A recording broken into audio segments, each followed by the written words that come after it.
અને 2 દિવસથી social media અને મીડિયામાં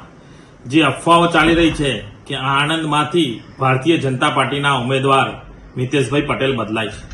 આ અફવાઓ જ છે. અફવાઓમાં કોઈ પણ નાગરિક અથવા ભારતીય જનતા પાર્ટીના કાર્યકર્તાઓને વિનંતી કરીશ કે ફક્ત ને ફક્ત આ અફવાઓ છે. આણંદમાંથી ઉમેદવાર તરીકે મિતેશ પટેલ છે અને મિતેશ પટેલ જ ચૂંટણી લડશે. અને આપ સૌએ જે મને 5 વર્ષ